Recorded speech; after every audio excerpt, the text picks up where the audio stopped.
मैं हूं डॉक्टर अनुज जैन। मैं कैलाश हॉस्पिटल सेक्टर 71 के अंदर रोबोटिक जॉइंट रिप्लेसमेंट स्पेशलिस्ट हूं।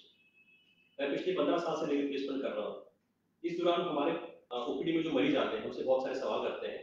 तो आज इस फेसबुक के द्वारा आपसे मैं उन्हीं सवाल के सारे जवाब देने का कोशिश करूंगा और इसके अंत में हम आप में से कुछ सवाल भी पूछ सकते हैं जिसके आंसर भी आपको दूंगा। अगर हम देखें नी रिप्लेसमेंट आज के ज़माने में बहुत ही कॉमन सर्जरी हो गई है। अगर हम देखते हैं तो हमारे आजू-बाजू आस-पड़ोस में सब लोगों के नी रिप्लेसमेंट हो चुके हैं। इसका रीज़न यही है कि विद टाइम नी रिप्लेसमेंट के रिजल्ट इतने अच्छे हो गए हैं कि लोग अब घबराते नहीं हैं। आज से 10 साल पहले सिचुएशन अलग थी। लोगों को बहुत घबराहट थी। लोगों के अंदर एक ही प्रश्न होता था कि अटल बिहारी वाजपेयी जो हमारे प्रधानमंत्री हैं, अगर उनका रिप्लेसमेंट अच्छा नहीं होता हमारा अच्छा कैसे होगा? पर ऐसा नहीं है। आज के ज़माने में लेटेस्ट टेक्निक्स के साथ, लेटेस्ट हमारे इम्प्लांट डिज़ाइन के साथ जो नी रिप्लेसमेंट की लाइफ और सक्सेस इतना अच्छा हो गया है, 99% जो पेशेंट्स होते हैं, उनका रिजल्ट बहुत अच्छा आता है। तो कॉमनली हमको सबसे पहला सवाल हमारे लिए यही आता है कि नी रिप्लेसमेंट होता क्या है? लोगों में मिसकंसेप्शन होता है कि नी रिप्लेसमेंट के अंदर हम पूरा घुटना निकाल के अलग कर देते हैं और नया घुटना इम्प्लांट कर देते हैं, पर ऐसा नहीं होता। नी रिप्लेसमेंट के अंदर एक छोटी-सी कैपिंग होती है, जो आपका नी का पार्ट खराब हो गया है, उसका थोड़ा-सा शेप करके उस पे एक कैप लगा देते हैं। तो it's more like a knee resurfacing या नी कैपिंग प्रोसीजर। ऐसा नहीं है कि पूरा नी रिप्लेस हो जाता है आपका। नी रिप्लेसमेंट के बाद सिर्फ आपका जो डैमेज आर्टिकुलर सरफेस है, सिर्फ वो चेंज होता है। आपकी मसल्स, आपकी लिगामेंट्स, ये सब चीजें जैसे की वैसी की वैसी ही रहती है। अगला सवाल हमारे लिए कॉमनली ये आता है कि कौन से लोग होते हैं जिन्हें रिप्लेसमेंट की जरूरत होती है। नॉर्मली जो लोग इतने भी सक्षम नहीं है कि 100 मीटर आराम से चल पाए, जिनको सीढ़ी भी चढ़ने में बहुत तकलीफ हो रही है, जिनको रात को सोने में तकलीफ हो रही है, या जिनको ऐसा लगता है कि इस नी पे चलने से हम गिर जाएंगे या कि उनको डिसबैलेंस की फील हो रही है कि हमारा घुटना लचक जाएगा, ये सब लोग उपयुक्त होते हैं नी रिप्लेसमेंट के लिए। नॉर्मली जो एज ग्रुप होती है, हम जो मानते हैं जो अच्छी एज ग्रुप है, हम मानते हैं जो 50 से 60 साल का एक आदमी है, वो एक परफेक्ट एज ग्रुप होती है हमारे लिए नी रिप्लेसमेंट के लिए। पर ऐसा कहना गलत होगा कि हमको इसी एज में नी रिप्लेसमेंट कराना चाहिए। अगर हमारी एज 40 साल है और हमारे नींद बहुत ज्यादा खराब है, हम कुछ नहीं कर पा रहे, तो भी हमें रिप्लेसमेंट कराना चाहिए। और हमारी उम्र अगर 80-90 साल है और हम फिजियोलॉजिकली बिल्कुल फिट है, हमारा हार्ट ठीक काम कर रहा है, हमारी किडनी ठीक काम कर रही है, हमारा लिवर ठीक काम कर रहा है, तो भी हमको नी रिप्लेसमेंट करा लेना चाहिए। क्योंकि नी रिप्लेसमेंट करने से आपकी क्वालिटी ऑफ लाइफ बहुत इंप्रूव हो जाती है। आपका चलना फिरना बहुत बढ़ जाता है। आप दिन में 1 से 2 किलोमीटर बहुत आसानी से बिना किसी दर्द के चल सकते हैं। इस कारणवश आपकी जो बाकी बीमारियां होता है, जैसे ब्लड प्रेशर हो गया, डायबिटीज हो गया, इनका कंट्रोल होना बहुत आसान हो जाता है। तो इसलिए एज की बात नहीं है हमारे लिए, मरीज का फिट होना जरूरी है। जब भी हम रिप्लेसमेंट के लिए मरीज को प्लान करते हैं, उससे पहले हम सारी टेस्टिंग कराते हैं। एक फिजिशियन देखता है, एक कार्डियोलॉजिस्ट देखता है, जो ये चेक करता है कि आप ऑपरेशन के लिए फिट हैं या नहीं है। एक बार वो सब लोग क्लियरेंस दे देते हैं कि आपकी सर्जरी में कोई रिस्क नहीं है, उसी के बाद हम रिप्लेसमेंट करते हैं। और नी रिप्लेसमेंट की हम सक्सेस की बात करें पोस्ट सर्जरी, वो आज के टाइम में 99% है। उसके बाद कॉमन सवाल हमारे पास ये आता है कि नी रिप्लेसमेंट चेंज करने में टाइम कितना लगता है। नी रिप्लेसमेंट यूजुअली आधा से कम 1 घंटे से कम में रिप्लेस हो जाता है।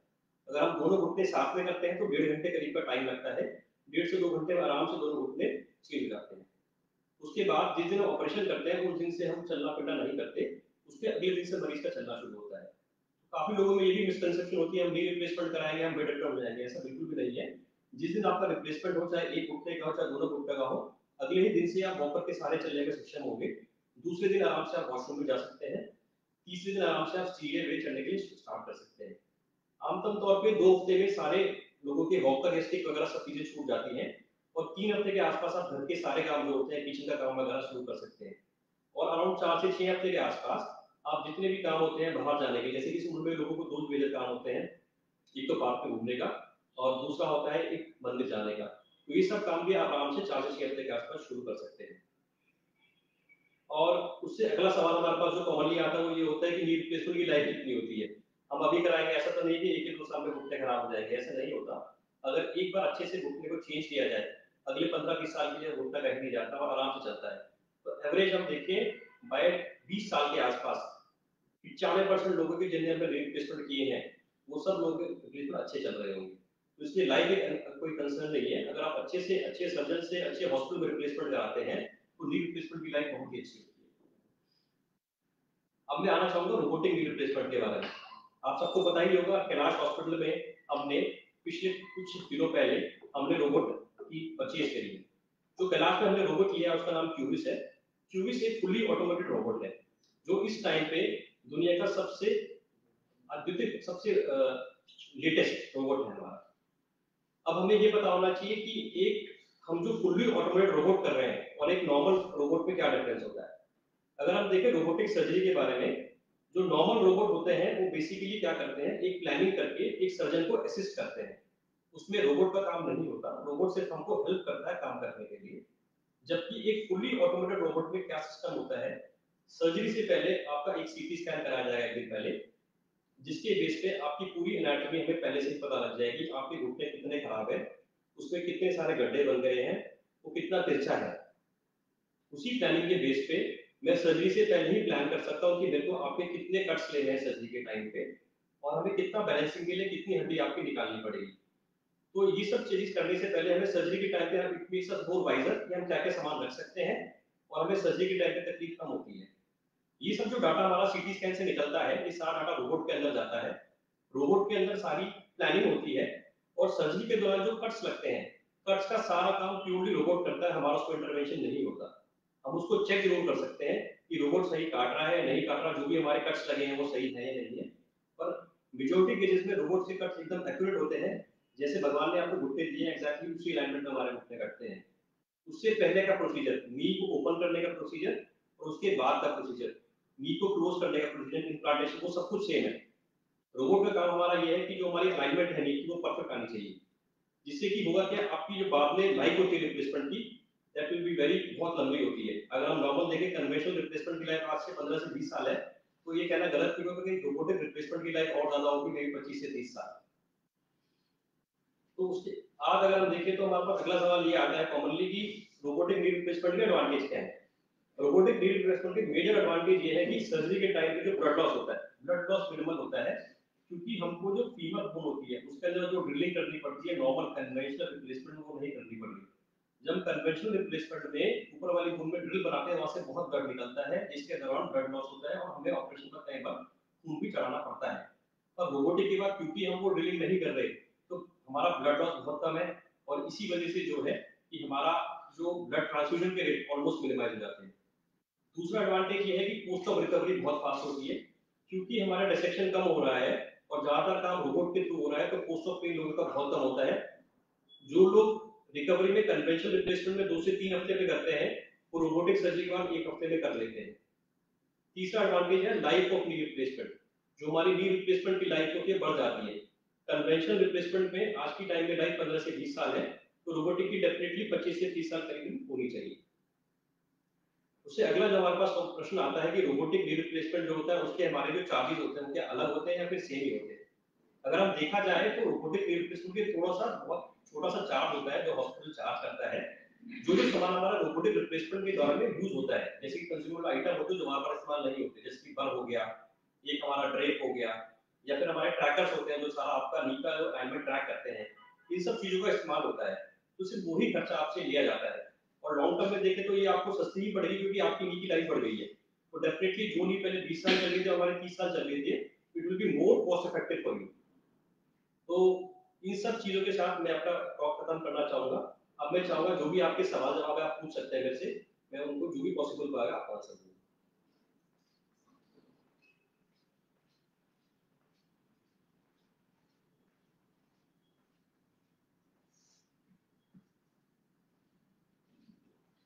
हमारा जो पहला सवाल है उसमें है कि sir is robotic knee replacement surgery safe. Robotic knee replacement surgery is absolutely safe. अगर हम देखें, अगर रिप्लेसमेंट की सेफ्टी देखें, अगर हम कन्वेंशनल रिप्लेसमेंट देखें तो वो भी बिल्कुल सेफ प्रोसीजर होता है। पहले सारे प्रिकॉशंस लेते हैं, पहले सारी आपकी टेस्टिंग होती है, इको होता है, हार्ट की टेस्टिंग होती है, हम वो सब चीजें चेक कर लेते हैं, उसके बाद रिप्लेसमेंट करते हैं। और robotic knee replacement conventional surgery से और ज्यादा सेफ होती है, क्योंकि उसके अंदर ब्लड लॉस वगैरह बहुत कम हुआ है। तो definitely robotic replacement is much safer than doing conventional replacement. जो लोग हाई रिस्क हैं, जिनके अंदर सर्जरी के दौरान फिजिकल कॉम्प्लिकेशन के चांस ज्यादा है, जैसे कि हार्ट की प्रॉब्लम आ गई, लिवर की प्रॉब्लम आ गई, उनके लिए replacement is more safer by robotic means as compare to conventional means. अगला हमारा दूसरा सवाल ये है कि एक टाइम पर दोनों नीज का रोबोटिक टीकेआर हो सकता है क्या। ये बिल्कुल हो सकता है, क्योंकि एवरेज हम देखें तो एक knee replacement robotic knee surgery के द्वारा करीबन घंटा भर लगता है। तो दोनों भी आराम से हम एक ही बारी में 2 घंटे में रिप्लेस कर सकते हैं। इसका डिसीजन हम पेशेंट को देखने के बाद ही कर सकते हैं, क्योंकि जो लोग 70 से ऊपर होते हैं, 70 साल के ऊपर होते हैं, जिनको हार्ट की प्रॉब्लम है, जिनको लिवर की प्रॉब्लम है, जिनको किडनी की प्रॉब्लम है, जिनको अनकंट्रोल्ड अस्थमा है, डायबिटीज है, ऐसे लोगों में हम यूजुअली एक एक करके ही रिप्लेसमेंट करते हैं। दोनों रिप्लेसमेंट करना सेफ नहीं होता, चाहे वो रोबोटिक हो, चाहे वो कन्वेंशनल हो। अदरवाइज नॉर्मल पेशेंट में it is absolutely safe to go with both the knee at the same time. हमारा अगला सवाल ये है कि robotic surgery takes less than time than conventional surgery. दोनों रिप्लेसमेंट सर्जरी के अंदर ऑलमोस्ट सेम टाइम लगता है। जब आप एक रोबोटिक नी रिप्लेसमेंट एक सर्जन स्टार्ट करता है, उस स्टेज पे इनिशियल करियर के अंदर थोड़ा सर्जिकल टाइम ज्यादा होता है, पर एज हम लोग यहाँ पे रूटीनली रोबोटिक नी रिप्लेसमेंट करते हैं, तो हम चाहे कन्वेंशनल तरीके से करें चाहे रोबोटिक तरीके से करें, 1 घंटे में दोनों ही तरह से आपके नी रिप्लेस हो जाता है।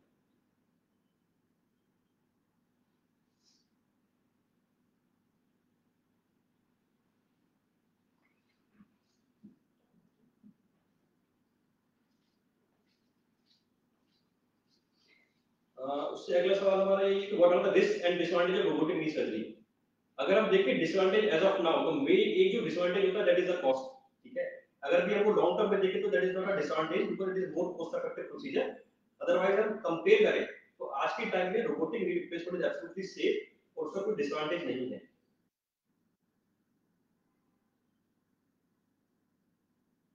अगला सवाल हमारे लिए यह है कि रोबोटिक नी रिप्लेसमेंट या कन्वेंशनल नी रिप्लेसमेंट में रिकवरी रेट ज्यादा किसका बेहतर होता है।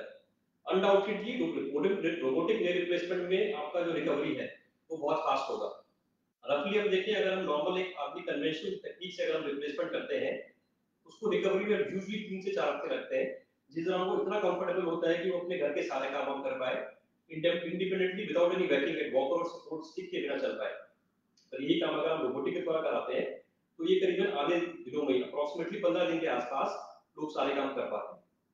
तो डेफिनेटली अगर हम रिकवरी देखें, रिकवरी रोबोटिक रिप्लेसमेंट में बहुत फास्ट होती है, बिकॉज आपके कट्स थोड़े से कम लग रहे हैं, ब्लड लॉस बहुत कम हो रहा है और अलाइनमेंट आपकी परफेक्ट है। जैसी अलाइनमेंट आपकी भगवान ने हमको देखी भेजा एग्जैक्टली उसी अलाइनमेंट के अंदर हम जो है आपका इम्प्लांट डाल रहे हैं।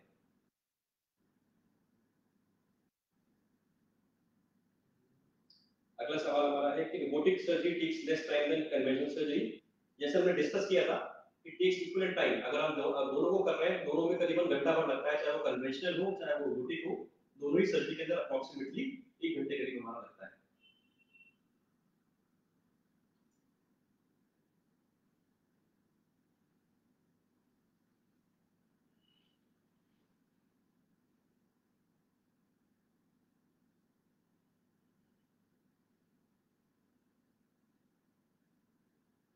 Thank you everyone. तो इसी के साथ हम अपना ये वाला सेशन क्लोज करेंगे। तो जितने भी सवाल हो सकते थे मैंने आपके जवाब दिए हैं। फिर भी अगर आपके कुछ और सवाल है जो आप पूछना चाहते हैं, तो आप इसी लिंक में आप पूछ सकते हैं, हम उसका जवाब जरूर देंगे।